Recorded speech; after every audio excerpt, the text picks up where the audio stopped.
연중 제23주간 목요일에 보내드리는 오늘의 강론. 담당의 천주교 대성교구 변동성당 이용범 신부입니다. 오늘 복음은 루카복음 6장 27절에서 38절까지의 말씀입니다. 그때 예수님께서 제자들에게 말씀하셨다. 내 말을 듣고 있는 너희에게 내가 말한다. 너희는 원수를 사랑하여라. 너희는 미워하는 자들에게 잘해주고 너희를 저주하는 자들에게 축복하며 너희를 학대하는 자들을 위하여 기도하여라. 내 뺨을 때리는 자에게 다른 뺨을 내밀고 내 겉옷을 가져가는 자는 속옷도 가져가게 내버려 두어라. 달라고 하면 누구에게나 주고 내 것을 가져가는 이에게서 되찾으려고 하지 마라.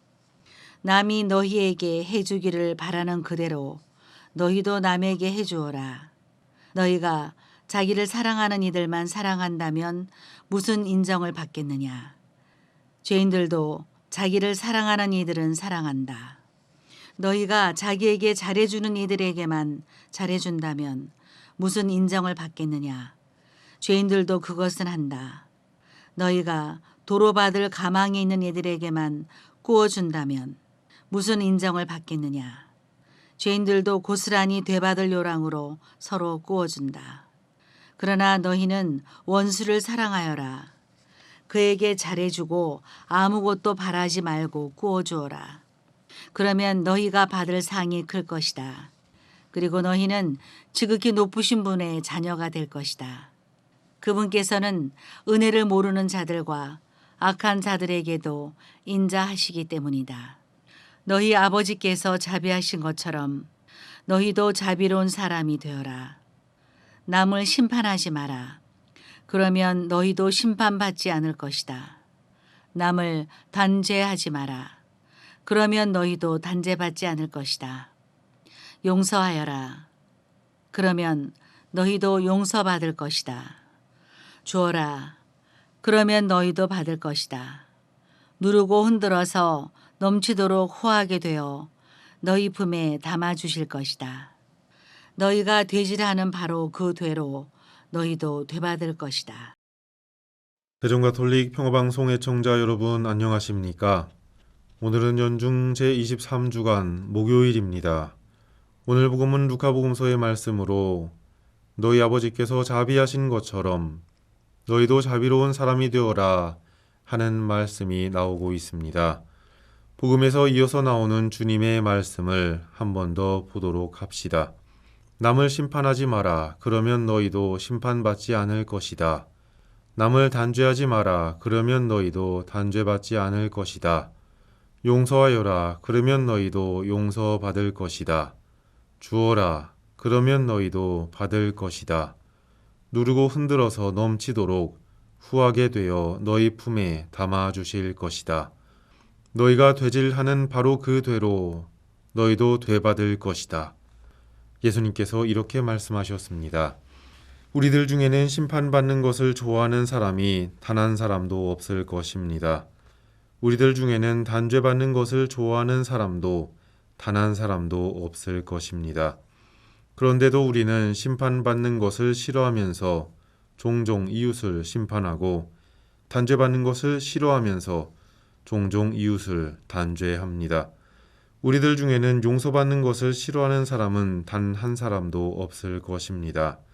우리들 중에는 좋은 것을 후하게 받는 것을 싫어하는 사람은 또 단 한 사람도 없을 것입니다. 그런데 우리는 자신은 용서받고 싶어 하면서도 이웃을 용서하지 않으려고 하고 자신은 좋은 것을 후하게 받는 것을 좋아하면서도 이웃에게는 그렇게 대해주지 않으려고 합니다. 우리의 나약한 자화상입니다. 너희는 원수를 사랑하여라. 그에게 잘해주고 아무것도 바라지 말고 꾸어주어라. 그러면 너희가 받을 상이 크다. 주님께서 말씀하셨습니다. 우리는 사회에서는 원수를 미워하고 멀리하고 공격하라고 배웠던 것 같은데 오늘 예수님께서는 그 반대로 말씀하고 계십니다. 원수를 사랑하라고 하신 것입니다. 원수를 미워하지 않는 것까지는 이해가 되는데 사랑하라고 하시다니 어떻게 그렇게 할 수 있을까요? 고대 사회에서는 형벌의 원칙으로 동태복수법이라는 것이 있었는데 피해자에게 입힌 손해를 가해자에게 받은 그대로 갚아준다는 원칙이었습니다. 구약의 시대에도 동태복수법은 사회정의를 실천하는 기준이 되었습니다. 이스라엘 역사 초기에는 눈에는 눈, 이에는 이라는 동태복수법의 원칙을 그대로 지켰습니다. 탈출기에서는 눈은 눈으로, 이는 이로, 손은 손으로, 발은 발로, 화상은 화상으로, 상처는 상처로, 멍은 멍으로 갚아야 한다고 말씀하기도 하셨습니다. 그런데 동태복수법은 실제로 실천에서는 여러 가지 어려움이 있습니다. 그 이후로 동태복수법은 금전적 보상 제도로 대치되어 가게 됩니다. 예수님께서는 눈에는 눈, 이에는 이라는 동태복수법 대신에 원수를 사랑하라는 원칙을 제시하셨습니다. 이웃사랑에 대한 예수님의 가르침의 특징은 당시 유다인들의 일반적인 이웃 개념의 한계를 뛰어넘은 것이었습니다. 예수님은 더 나아가 원수를 미워하지 말고 사랑해야 하고 박해하는 사람을 위하여 기도하라고도 말씀하신 바 있습니다. 원수에 대한 사랑은 동태복수법이 당연했던 당시의 상황에서 보면 상식을 초월했던 것입니다. 따라서 이웃을 너 자신처럼 사랑하라는 말씀은 이웃사랑에는 한계가 없다는 것을 뜻합니다. 또한 하느님 사랑의 계명이 모든 이에게 적용돼야 한다는 것도 의미합니다. 이웃과 형제만 사랑하는 것에 그칠 것이 아니라 세리와 이방인들도 하느님의 자비로 대해야 한다는 말씀입니다. 다시 말하면 이웃이라는 개념을 자기 민족뿐만 아니라 모든 민족에 대해서 적용해야 한다는 것입니다. 나에게 해를 입힌 원수를 사랑하기란 어려운 일입니다. 그렇기 때문에 예수님이 가르치신 원수 사랑은 주님께서 가르치시는 하느님 사랑의 가장 특별한 형태입니다. 원수를 사랑하라는 말씀은 하느님의 마음으로 그 사람을 측은하게 바라볼 수 있어야 한다는 것을 전제로 합니다. 선한 이에게나 악한 이에게나 똑같이 비를 내려주시는 하느님의 마음을 헤아려 볼 수 있어야지만이 원수를 사랑해야 한다는 주님의 가르침을 깨달을 수가 있게 됩니다. 마테오복음에서도 주님께서 말씀하신 바 있습니다.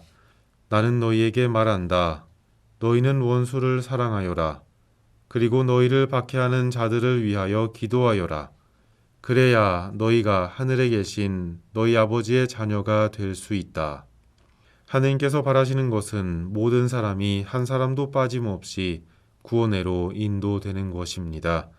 이기적인 시각이 아니라 하느님의 시각으로 사람들과 사건들과 이 세상과 우주를 바라볼 줄 아는 복된 신앙인이 되시기를 기원합니다. 오늘의 강론, 지금까지 담당의 천주교 대성교구 변동성당 이용범 신부였습니다. 내일도 이용범 신부의 강론이 계속됩니다.